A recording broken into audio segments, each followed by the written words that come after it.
Welcome, All welcome, right. welcome to the Remedy Report, y'all. This is your host, Giselle the She Boss, also known as Boss Selena. All right, and today I have the infamous Tobias Bay in the building. One time, gotta raise the roof. I'm so excited. Tobias is here representing the Nomadic Elevation Group. And today we're gonna be talking about some of my favorite topics: business bonding, insurance, notary services, business trust, and some other creative financial strategies as well. And if time provides, we might get a little deeper into some other subjects. So Tobias, before we get started in the topics that we're discussing today, I'm just going to give you the floor and give you the opportunity to kind of introduce yourself. Tell us a little bit about yourself. Tell us about where you're from, your upbringing a little bit. Give us a little back history on how you kind of came up, a little bit about your life, and how you actually end up getting started in the business lane. I started in the business lane. I'm from Sacramento, California, to start there. Okay. Grew up in a good family, 4 brothers, 4 sisters. It was 8 of us total, I should say. My oldest brother was the one who kind of introduced me to business. That's my partner. We hustle together, been hustling since I was 16 years old. And he was in Citigroup, Travelers, Prime America, stuff like that. So I used to tag along with him in high school, kept me out of trouble, kept me off the street. And I ended up getting a financial education starting there. We then bought our first home. I think I was 20, 21. We bought our first home in Oak Park, California. And we flipped that. And then we ended up getting into real estate. And I got my notary license at the same time. And a gentleman named Isaiah Brown, I was working at a school and I helped start a emotionally disturbed program for children. It was one of the first classrooms in a Grant School District. And he was a substitute teacher, went to the wrong school.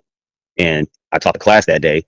And he liked the way that I work with the kids and everything. And asked me, did I know anything? He saw I was studying to become a notary. This is aside from the real estate stuff. Okay. He decided to take me out and ask me, did I know what loan signings and stuff were? And I was like, nah, but he said, well, give me a call when you get your notary license. So he actually took me out and trained me. I made, I think, like $3,000 my first month, and it was on from there. He actually told me how to set up the business and everything. So I was doing that, real estate and going to school, and it took off. And I've been doing like the notary and the business thing ever since. And it's kind of grown and blossomed. And I've learned a lot over the years, along with my brother. We still to this day study. That's why I get into like securities and PPMs and stuff, which we'll talk about after the notary stuff. It's a great way to generate income, so you can get into some other stuff, solid business. So I did music. I've had like a wealth of stuff that I've done. So as we go along, if I can remember stuff and it relates, I'll say it. But yeah, I had a pretty dope life. I got good people around me. So let me ask you about the real estate. Now, when you say you got your first house at 20 or 21, did you buy a personal house, or was this a purchase for a business or through a business? Was it a fix and flip? Give us a little bit of information, like details about how did you get into real estate and what lane of real estate did you actually pursue? Well, my pops did remodels. So we were across the street remodeling the house, and a gentleman pulled up. He was having I don't know if anybody knows where Oak Park is. If you guys listen to rap music, Mozzie represents Oak Park heavy. It's not the type of area where you drop off refrigerators and stuff to have installed. So he actually came down and the limo pulled up, and they were stealing his stuff. As soon as the delivery dude left, they were stealing all the refrigerators and the dishwashers and the flooring and everything. And he asked us, did we want to buy the property? And my brother said, yeah. And we went in from there. So my dad he's done that for years. That was kind of his business that he did. He's always been in the business. So I guess it comes from my dad as well. Okay. So you and your brother kind of joined in with your dad, or following your dad's footsteps in the real estate. And when y'all got that first house, did you how did that go? Did you rent it out? What did you do with it? We did everything with it. That was when the market was going up. So I think we got it for like $52,000. It had double and triple. This is when that first run started. And I think the early 2000s where the real estate just started shooting up. And man, that kind of supplied us going to get more real estate. So we were refinancing that and then going to get another property and then playing it back and forth. And it was paying off on our credit. So it looked like we had a bunch of houses paid off on our credit because we were refinancing and we were using that with the business credit. Okay. So when y'all purchased that first property, you purchased it through a business, or did y'all did you purchase it in your personal, identity? Did you eventually transfer it over to a business, or how did you how did you get into the business of real estate once you got that first house? We didn't know about that necessarily when we first started. I learned about that after I met G Boogie. I'm a part of G Boogie America. You guys can go look that up. That's where I learned my business credit information at. And he kind of enlightened us on, putting stuff in trust and using it for business credit and leverage. So I learned a lot with him too. I just talked to him the other day, as a matter of fact. When you look the dude up, he's gonna look like a regular dude. He's it was a trip meeting him because my brother was like, this dude with some gold teeth from New York on here giving away the game. And I was like, man, I looked at the picture. He had a white tee on, and I was like, man, you know what I'm saying? And I was like, wait a minute. He's telling you how to do it for free because we were paying, to go to all of these the Mylans and all seminars that and stuff. Seminars, and he was giving it away for free right on there. So I hit him up and he hit me back and he scooped me up.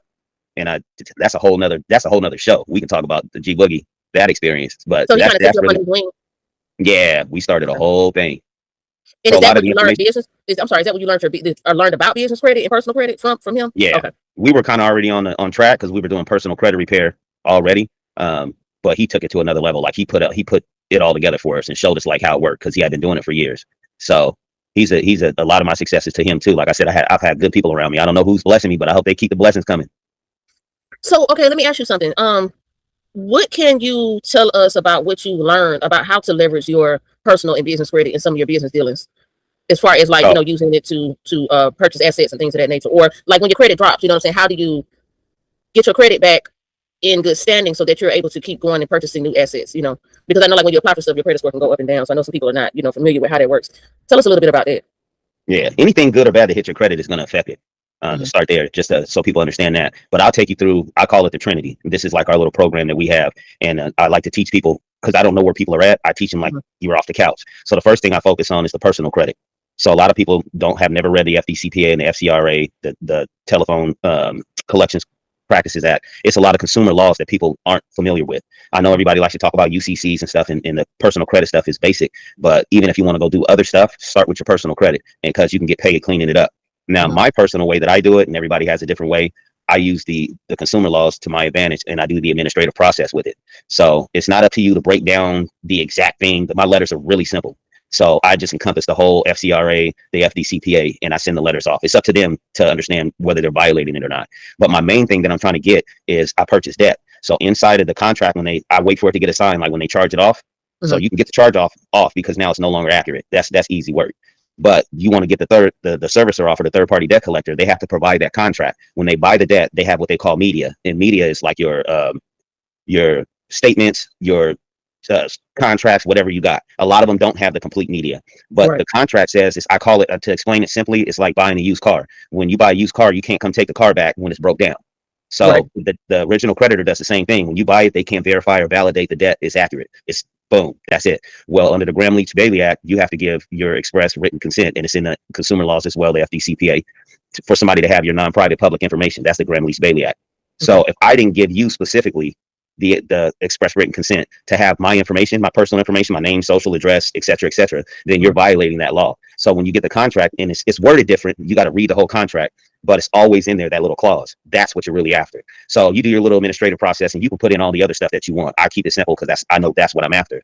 And then I get them in the court, and that's what I'm attacking. Because if you can't provide that, then that is identity theft. And we came up with the whole, they call it credit sweep and stuff now. That came from us at G Boogie America. And you can go back and check that.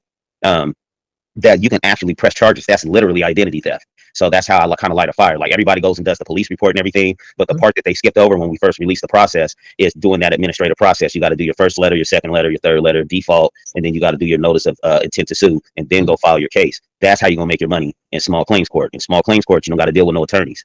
So you get them in there, and then that's your little seed money to start your business. So you're gonna get it off your credit, and you're gonna make, in California, it's up to $10,000.